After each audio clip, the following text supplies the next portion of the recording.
اگر تم اسے پانی میں تبدیل کر دو تو اس کے وزن جتنا سونا تمہارے قدموں میں رکھ دوں گا۔ وہ شراب تو پیتا ہوگا؟ نہیں، شراب اور ناچ گانے اور تفریح سے وہ اتنی ہی نفرت کرتا ہے جتنی ہر مسلمان خنزیر سے کرتا ہے۔ ناجی نے جواب دیا، میں نے سنا تھا کہ آپ کے پاس لڑکیوں کا ایک ایسا طلسمہ ہے جو نیل کی روانی کو روک لیتا ہے۔ کیا وہ طلسم بیکار ہو گیا؟ زکوئی نے پوچھا۔ میں نے ابھی آزمایا نہیں، یہ کام تم کر سکتی ہو۔ میں صلاح الدین ایوبی کے عادتوں کے متعلق تمہیں بہت کچھ بتاؤں گا، ناجی نے کہا۔ کیا آپ اسے زہر دینا چاہتے ہیں؟ زکوئی نے پوچھا۔ ابھی نہیں، میری اس کے ساتھ کوئی دشمنی نہیں، میں صرف یہ چاہتا ہوں کہ وہ ایک بار کسی تم جیسی لڑکی کے جال میں پھنس جائے، پھر میں اسے اپنے پاس بٹھا کر شراب پلاؤں۔ اگر اسے قتل کرنا مقصود ہوتا تو میں یہ کام حشیشین سے نہایت آسانی سے کرا سکتا تھا، ناجی نے جواب دیا۔ یعنی آپ اس کے ساتھ دشمنی نہیں دوستی کرنا چاہتے ہیں؟ زکوئی نے کہا۔ اتنا برجستہ جملہ سن کر ناجی چند لمحے لڑکی کو دیکھتا رہا، وہ اس کی توقع سے زیادہ ذہین تھی۔ ہاں زکوئی، ناجی نے اس کے ملائم بالوں پر ہاتھ پھیر کر کہا، میں اس کے ساتھ دوستی کرنا چاہتا ہوں، ایسی دوستی کہ وہ میرا ہم نوالا اور ہم پیالہ بن جائے۔ آگے میں جانتا ہوں کہ مجھے اس سے کیا کام لینا ہے، ناجی نے کہا اور ذرا سوچ کر بولا، لیکن میں تمہیں یہ بھی بتا دینا ضروری سمجھتا ہوں کہ ایک جادو صلاح الدین ایوبی کے ہاتھ میں بھی ہے۔ اگر تمہارے حسن اور ناز و انداز پر اس کا جادو چل گیا تو میں تمہیں زندہ نہیں رہنے دوں گا۔ اگر تم نے مجھے دھوکہ دیا تو تم ایک دن سے زیادہ زندہ نہیں رہ سکو گی۔ صلاح الدین ایوبی تمہیں موت سے بچا نہیں سکے گا۔ تمہاری زندگی اور موت میرے ہاتھوں میں ہے، تم مجھے دھوکہ نہیں دے سکو گی، اسی لیے میں نے تمہارے ساتھ کھل کر باتیں کی ہیں، ورنہ میرے رتبے اور حیثیت کا آدمی ایک پیشے ور لڑکی کے ساتھ پہلی ملاقات میں ہی ایسی باتیں کبھی نہیں کرتا۔ یہ آپ کو آنے والا وقت ہی بتائے گا کہ کون کس کو دھوکہ دیتا ہے، زکوئی نے کہا۔ مجھے یہ بتائیں کہ صلاح الدین ایوبی تک میری رسائی کس طرح ہوگی؟ میں اسے ایک جشن میں بلا رہا ہوں، اسے رات اپنے یہاں رکھوں گا اور تمہیں اس کے خوابگاہ میں داخل کروں گا۔ میں نے تمہیں اسی مقصد کے لیے بلایا ہے، ناجی نے کہا۔ آگے میں سنبھال لوں گی، زکوئی نے کہا۔ وہ رات گزر گئی، پھر اور کئی راتیں گزر گئی۔ صلاح الدین ایوبی انتظامی کاموں اور نئی فوج تیار کرنے میں اتنا مصروف رہا کہ ناجی کی دعوت قبول کرنے کا وقت نہ نکال سکا۔ علی بن سفیان نے اسے ناجی کے متعلق جو رپورٹ دی اس سے وہ پریشان ہو گیا۔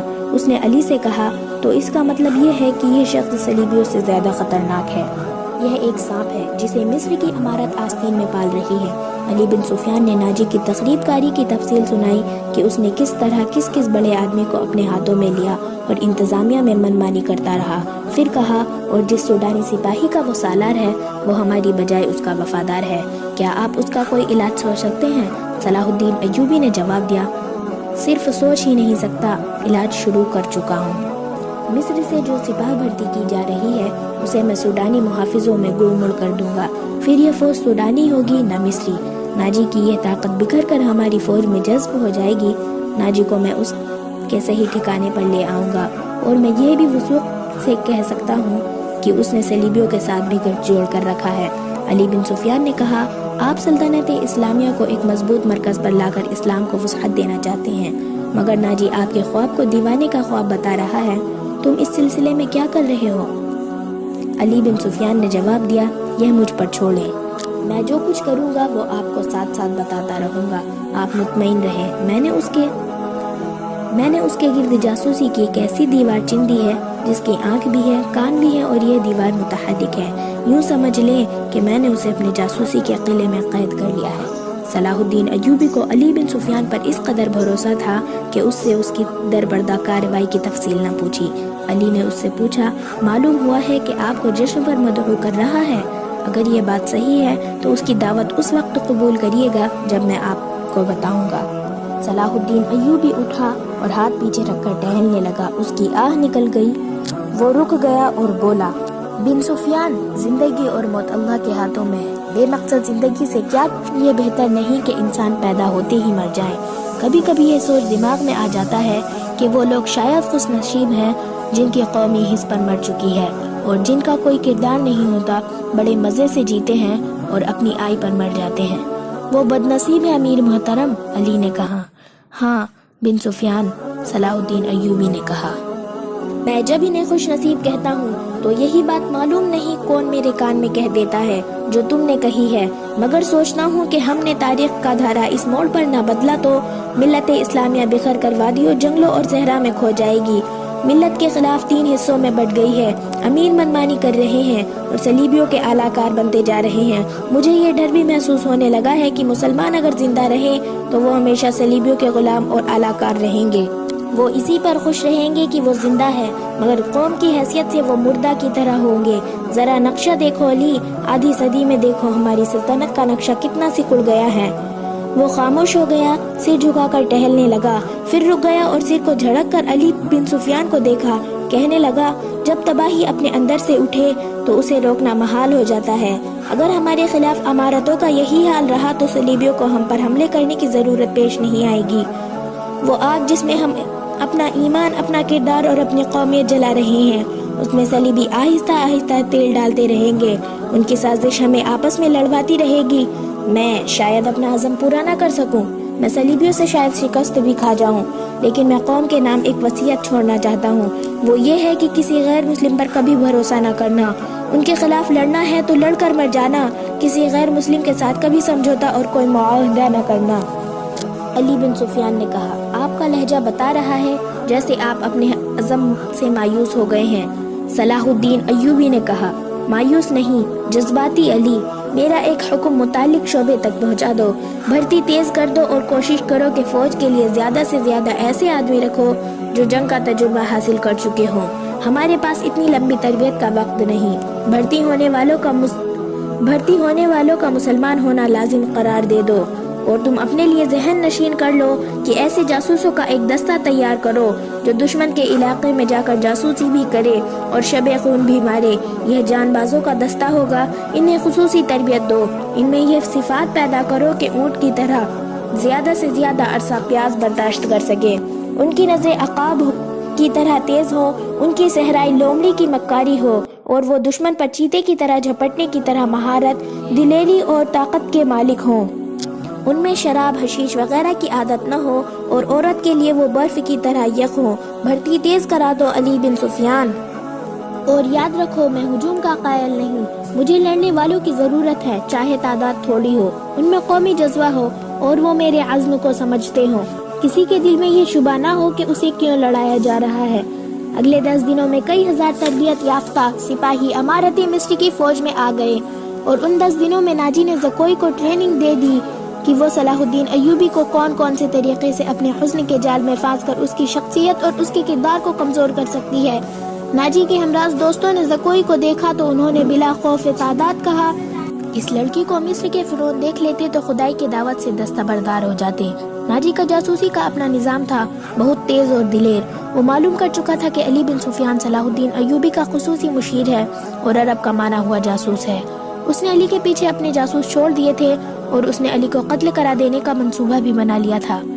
زکوئی کو ناجی نے صلاح الدین ایوبی کو اپنے دام میں پھانسنے کے لیے تیار کیا تھا، لیکن وہ محسوس نہ کر سکا کہ مراکش کی رہنے والی یہ لڑکی اس کے اپنے اعصاب پر سوار ہو گئی ہے۔ وہ صرف شکل و صورت کی ہی دلکشی نہیں تھی، اس کی باتوں میں ایسا جادو تھا کہ ناجی اسے پاس بٹھا کر اس کے ساتھ باتیں ہی کرتا رہتا تھا۔ اس نے ان 2 ناچنے گانے والی لڑکیوں سے نگاہیں پھیر لی تھی جو اس کے منظور نظر تھی۔ 3-4 راتوں اس نے ان لڑکیوں کو اپنے کمرے میں نہیں بلایا تھا۔ ناجی سونے کے انڈے دینے والی مرغی تھی جو ان کے قبضے سے نکل کر زکوئی کی آغوش میں انڈے دینے لگی تھی۔ انہوں نے زکوئی کو راستے سے ہٹانے کی ترکیب سوچنی شروع کر دی۔ وہ آخر اس نتیجے پر پہنچی کہ اسے قتل کرا دیا جائے، مگر اسے قتل کرانا ممکن نظر نہیں آتا تھا کیونکہ ناجی نے اسے جو کمرہ دے رکھا تھا اس پر 2 محافظوں کا پہرا رہتا تھا۔ اس کے علاوہ یہ دونوں لڑکیاں اس مکان میں بلا اجازت باہر نہیں جا سکتی تھی جو ناجی نے اسے دے رکھا تھا۔ انہوں نے حرم کی خادمہ عورتوں میں سے ایک کو اعتماد میں لینا شروع کر دیا، وہ اس کے ہاتھوں زکوئی کو زہر دینا چاہتی تھی۔ علی بن سفیان نے صلاح الدین ایوبی کا محافظ دستہ پر ڈال ڈالا۔ یہ سب امیر مصر وائسرائے کے پرانے باڈی گارڈ تھے۔ ان کی جگہ اس نے ان سپاہیوں میں سے باڈی گارڈز کا دستہ تیار کر دیا جو نئی بھرتی میں آئے تھے۔ یہ جان بازوں کا منتخب دستہ تھا جو سپاہ گری میں ابھی تک تھا، اور جذبے کے لحاظ سے اس کا ہر سپاہی مرد حور تھا۔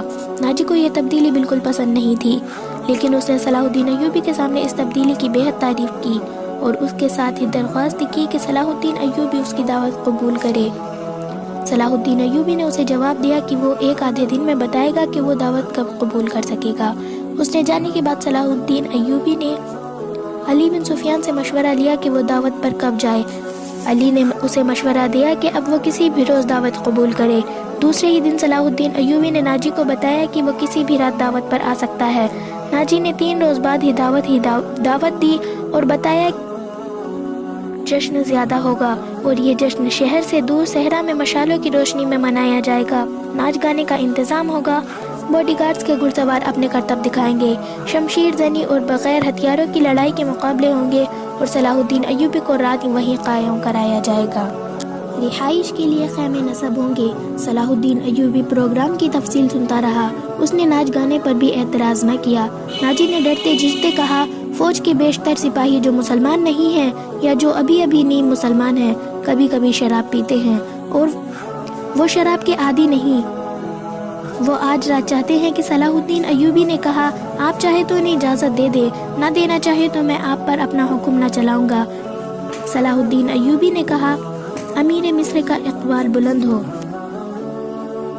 امیر مصر کا نے غلاموں کی طرف کہا، میں کون ہوتا ہوں اس کام کی اجازت دینے والا جس کو آپ سخت ناپسند کرتے ہیں۔ صلاح الدین ایوبی نے کہا، انہیں آج رات اجازت دے دے کہ جشن کی رات ہنگامہ آرائی اور بدکاری کے سوا سب کچھ کر سکتے ہیں۔ اگر شراب پی کر کسی نے ہلہ گلہ کیا تو اسے سخت سزا دی جائے گی۔ یہ خبر جب صلاح الدین ایوبی کے اسٹاف تک پہنچی کہ ناجی صلاح الدین ایوبی کے اعزاز میں جو جشن منا رہا ہے اس میں ناچ گانا ہوگا اور شراب بھی پی جائے گی اور صلاح الدین ایوبی نے اس جشن کی دعوت ان خرافات کے باوجود قبول کر لی ہے تو سب حیرت سے ایک دوسرے کا منہ دیکھنے لگے۔ کسی نے کہا کہ ناجی جھوٹ بولتا ہے، وہ دوسروں پر اپنا رعب ڈالنا چاہتا ہے، اور کسی نے یہ رائے دی کہ ناجی کا جادو صلاح الدین ایوبی پر بھی چل گیا ہے۔ یہ شام ان سربراہوں کو پسند آئی جو ناجی کے ہم نوالا اور ہم پیالہ تھے۔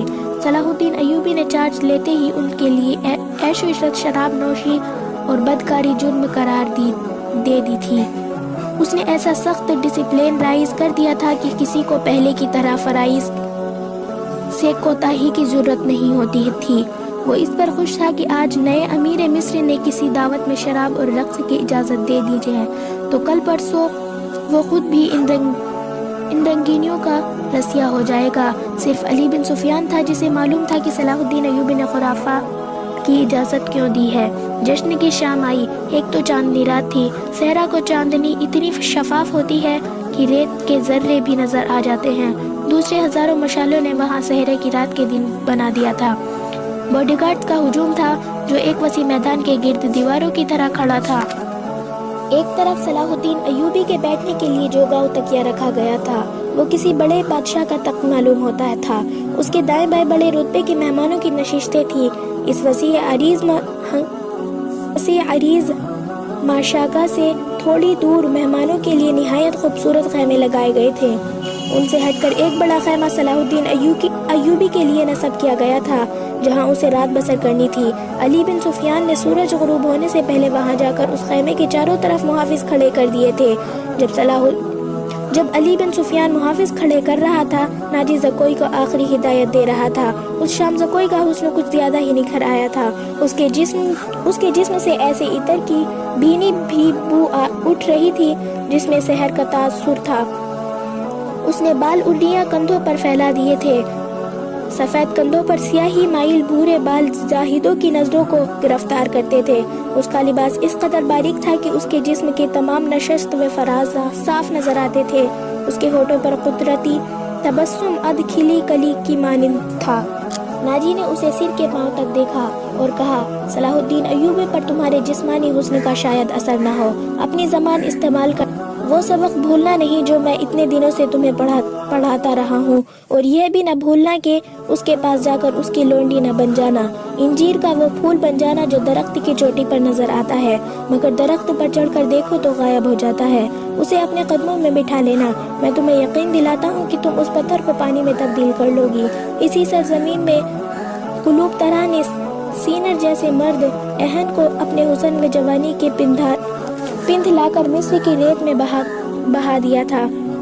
قلوب طرح تم سے زیادہ خوبصورت نہیں تھی میں نے تمہیں جو سبق دیا ہے وہ قلوب طرح کی چالیں تھی، عورت کی یہ چالیں کبھی ناکام نہیں ہو سکتی۔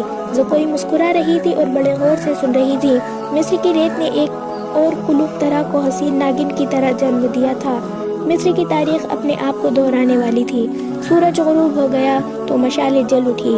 صلاح الدین ایوبی گھوڑوں پر سوار آ گیا۔ اس کے دائیں بائیں آگے اور پیچھے اس کے ان محافظوں کے گھوڑے تھے جو علی بن سفیان نے منتخب کر رکھے تھے۔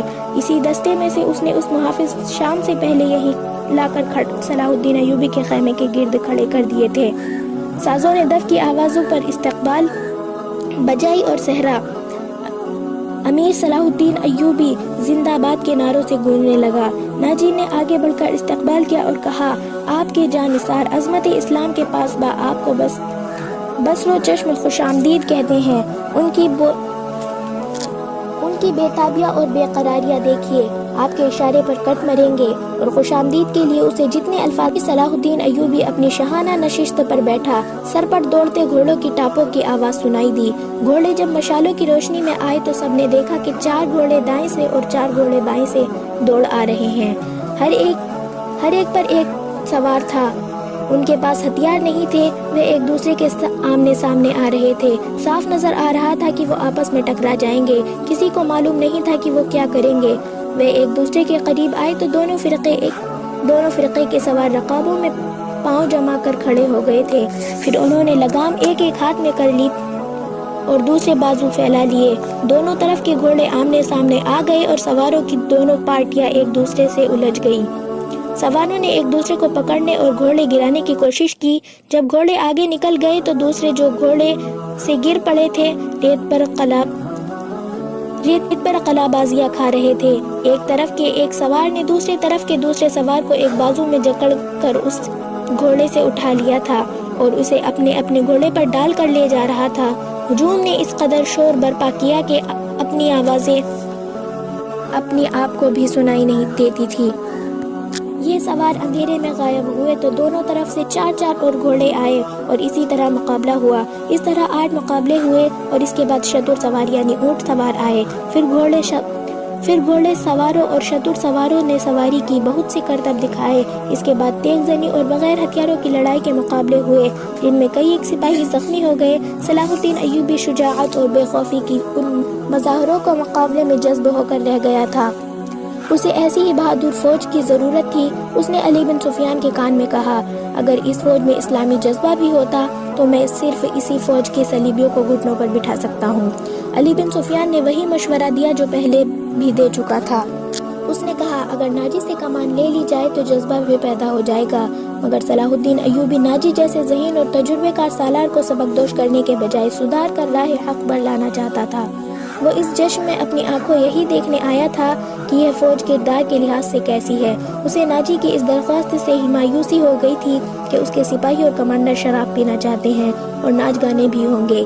صلاح الدین ایوبی نے اس کی درخواست اس وجہ سے منظور کی تھی کہ وہ دیکھنا چاہتا تھا کہ یہ لشکر کس حد تک عیش و عشرت میں ڈوبا ہوا ہے۔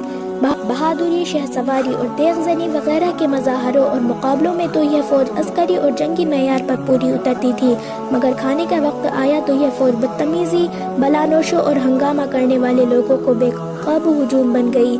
کھانے کا انتظام وسیع میدان میں کیا گیا تھا۔ ایک طرف فوج کے کم و بیش 2000 آدمیوں کے لیے کھانا چنا گیا تھا اور ان سے ذرا دور صلاح الدین ایوبی اور دیگر بڑے مہمانوں کے کھانے کا انتظام تھا۔ دیگر لوازمات کا کوئی شمار نہ تھا اور سپاہیوں کے سامنے شراب کے چھوٹے چھوٹے مشکیزیں اور سرائیاں رکھ دی گئی تھی۔ سپاہی کھانے اور شراب پر ٹوٹ پڑے، گٹا گٹ شراب چڑھانے لگے اور مر کے آرائیاں ہونے لگی۔ صلاح الدین ایوبی یہ منظر دیکھ رہا تھا اور خاموش تھا۔ اس کے چہرے پر کوئی ایسا تاثر نہیں تھا جو یہ ظاہر کرتا کہ وہ کیا سوچ رہا ہے۔ اس نے ناجی سے صرف اتنا پوچھا، 50,000 فوج میں سے آپ نے یہ سپاہی دعوت کے لیے کس طرح منتخب کیے تھے؟ کیا یہ آپ کے بدترین سپاہی ہے؟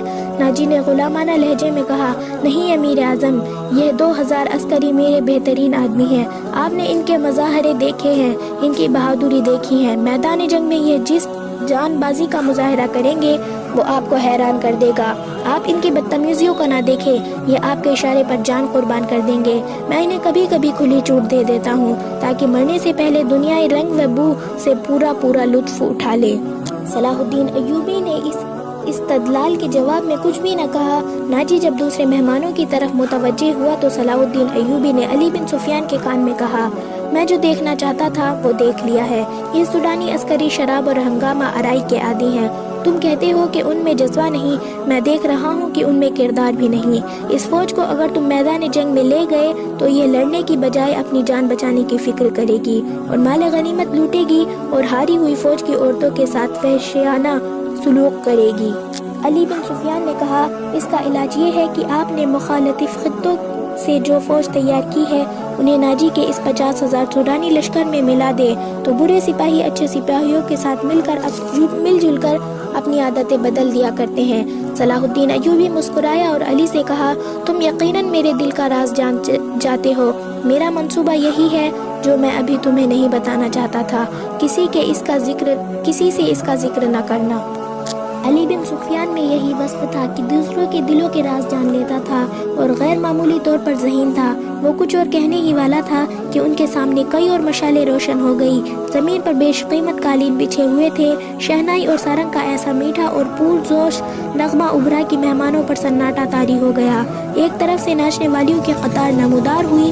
20 لڑکیاں ایسے باریک اور انگ نظر آنے والے لباس نفیس پہنے چلی آ رہی تھی جس میں ان کے جسم کا انگ نظر آ رہا تھا۔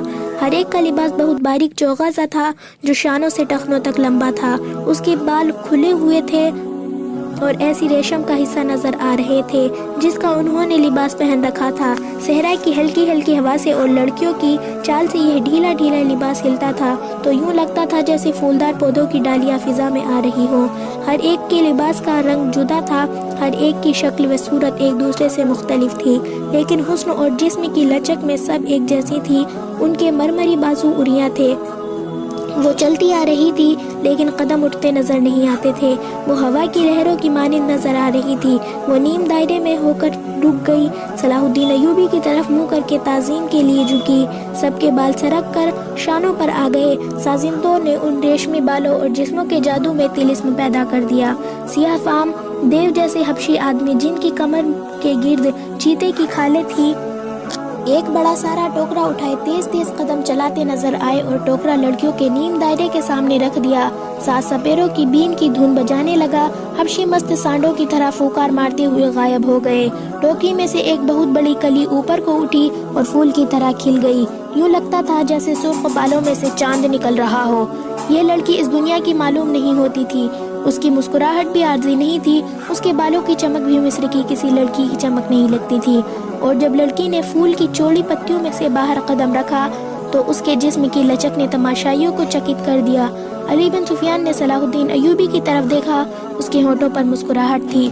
مجھے توقع نہیں کہ یہ اتنی خوبصورت ہوگی، صلاح الدین ایوبی نے مسکرا کر اس کے کان میں کہا۔